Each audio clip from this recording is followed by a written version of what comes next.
Okay, so our first step that we're going to cover on managing remote teams. Fundamental shift with going from having just a local team to having some international team members, and that's probably the shift you'll start with. You'll probably start with going hybrid, and it's unlikely you'll jump into going completely remote, although some of you guys, if you're a bit radical, you might. The fundamental shift that I think is the most important is to treat your team as if they were a local team. I have access to observing many different business owners who will say, hey, I've got my Sydney team or I've got my Australian team, and then I have the Philippines team, or then I have the VAs, or then I have this one VA who does like back office processing. I really disagree with even wording it that way, but I think it's the intention behind it.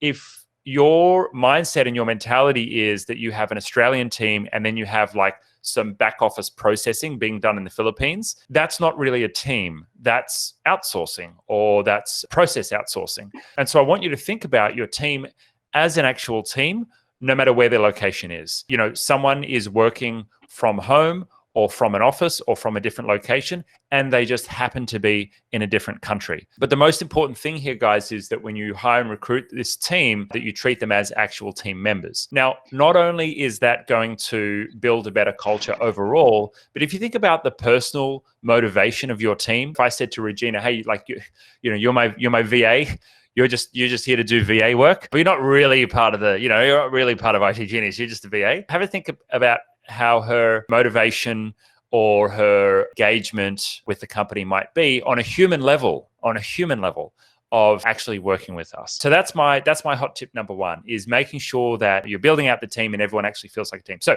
what does that mean? Well, that means that you have to have some way of doing your Friday night drinks as a team. It means that when you're doing your weekly team meeting, everyone is dialed in. It means that when you're doing your training and your onboarding, you don't have like a separate session for your Australian team and a separate session for your international team members. You do it with everyone together. And there's a few hurdles that you have to jump through with that. It means that, now we have to, we always have to do it via a Hangout, or we always have to do it in a group setting.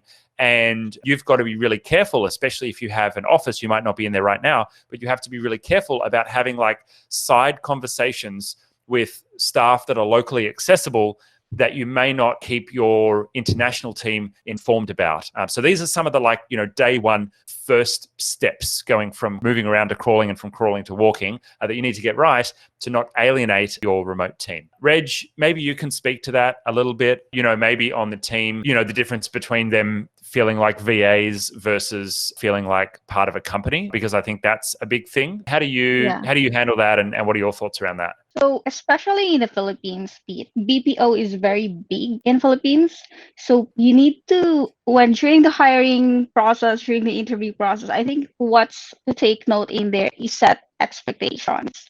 Is this job for a long term, or is this job is for a part time or just for a short term? And then it will help managing expectation of that applicant or of that future employee.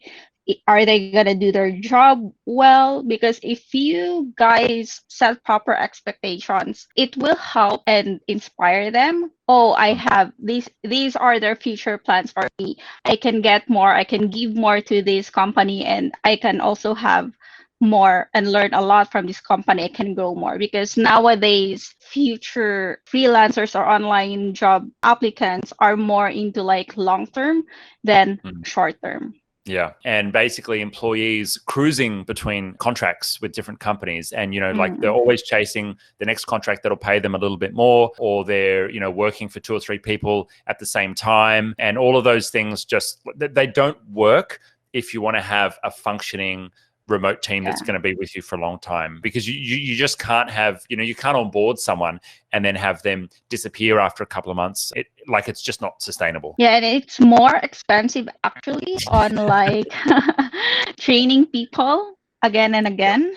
Then So I want to jump into our hiring process now. And Reg, I'd like to cover off some job ad examples. And so maybe you might like to bring up a couple of those in the background while I'm talking about that. So when we hire, the job site that we use the most is onlinejobs.ph. If you are first starting out with your first 1, 2, or 3 staff in an international team, especially in the Philippines, I'd recommend you probably go with an agency. It's going to be nearly twice the price of hiring someone directly, but they're just going to take care of all the HR, the onboarding, the training. They're going to train them how to work with Australian businesses and all those kind of things.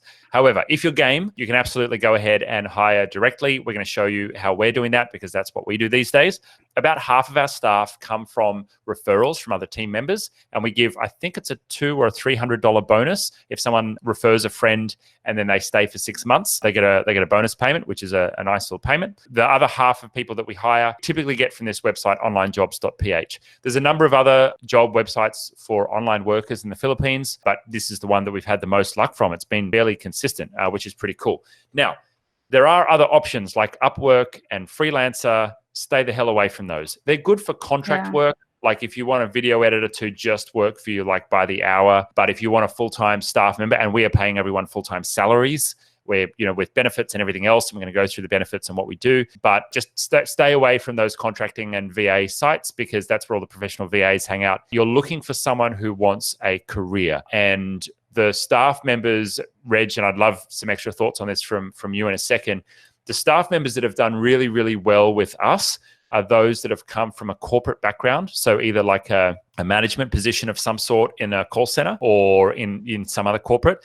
And many of them are actually working from home for the first time. Many of them have been going to an office, and we need to kind of do a bit of teaching on teaching them to work from home.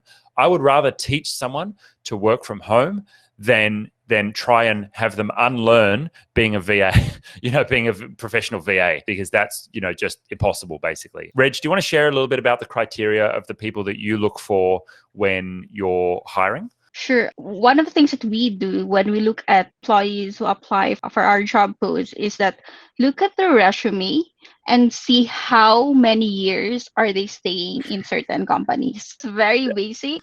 Yeah. But it doesn't mean, guys, that if they've stayed short term on certain companies, that they're not really for your company for a long term. So maybe just ask why, because there are also certain reasons that they stay there shorter.